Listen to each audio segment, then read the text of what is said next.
गायत्री का स्त्री स्वरूप क्यों?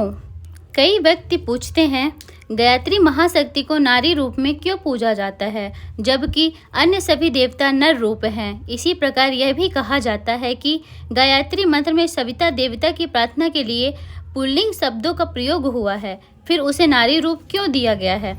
इन शंकाओं के मूल आधार में मनुष्य की वह मान्यता काम करती है जिसके अनुसार नर को श्रेष्ठ और नारी को निकृष्ट माना गया है। घरों में नारियां नर की सेवा पूजा करती हैं, उसके अधिकार आधिपत्य में रहती हैं, उन्हें छोटा या हेय माना जाता है। स्त्री का वर्चस्व स्वीकार करने में पुरुष अपना अपमान मानते हैं। किसी स्त्री अफसर के नीचे पुरुष कर्मचारियों को काम करना पड़े तो बाहर से कुछ न कहते हुए भी भीतर कुड़कुड़ाते हैं। किसी घर में स्त्री की बात चलती हो, पुरुष अनुगामी हो तो उसकी मखौल उड़ाई जाती है। नर की नारी के प्रति जो यह सामान्यकालीन तिरस्कार बुद्धि है, उसी से प्रभावित होकर उसे यह सोचना पड़ता है कि वह नारी शक्ति की पूजा क्यों करे। जब नर देवता मौजूद हैं तो नारी के आगे मस्तक झुकाकर अपने नरत्व को हेय क्यों माना जाए। भगवान को नारी रूप में पूजने से किसी की कोई हानि नहीं वरन लाभ ही है। माता के हृदय में अपार वात्सल्य है, जिसकी करुणा एवं ममता माता में होती है उतनी और किसी संबंधी में नहीं होती। पिता से माता का दर्जा 100 गुना अधिक बताया गया है। यो पिता भी बच्चों को प्यार करते हैं, पर उस प्यार का स्तर माता की तुलना में नहीं कर सकता।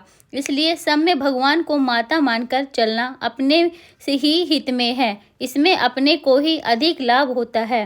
भाषा विज्ञान की दृष्टि में शक्ति स्त्रीलिंग है, इसलिए यदि ध्यान कल्पना में उसे नारी रूप में निश्चित किया जाए तो उसमें अनुचित कुछ भी नहीं है। उस महामंत्र में सविता देवता के लिए पुल्लिंग शब्दों का प्रयोग भले ही हुआ है, वह है तो स्तुति ही, प्रार्थना और स्तुति दोनों ही स्त्रीलिंग है।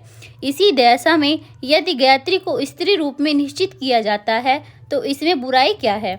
सच तो यह है कि शक्तित्व को स्त्री पुरुष के वर्गों में विभक्त ही नहीं किया जा सकता। यह विभाजन तो सारी धारी प्राणियों में संतानोत्पत्ति प्रयोजन के लिए होता है। दिव्य शक्तियाँ न तो शीतधारी और न उन्हें प्रजनन की ही करना है।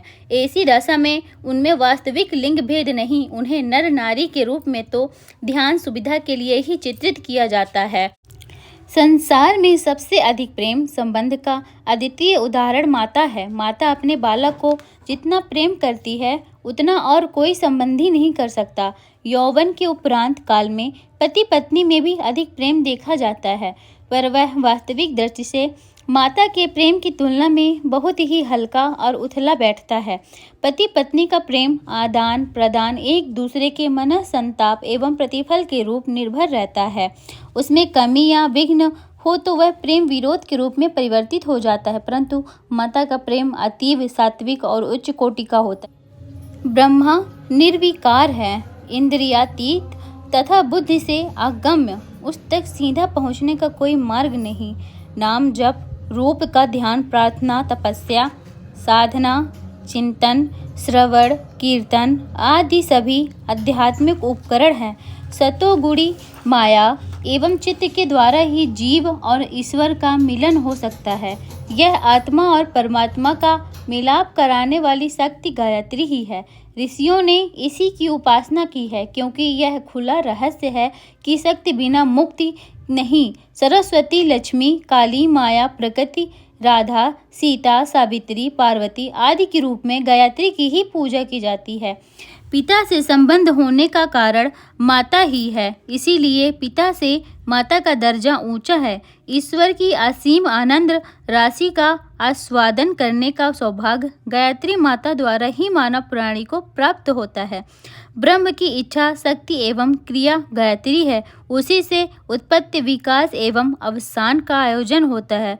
सुंदरता, मधुरता, क्रीड़ा, संपत्ति, कीर्ति, आशा, प्रसन्नता, करुणा, मैत्री आदि रूप में यह महाशक्ति ही जीवन क्षेत्र को आनंदित एवं तरंगित करती रहती है।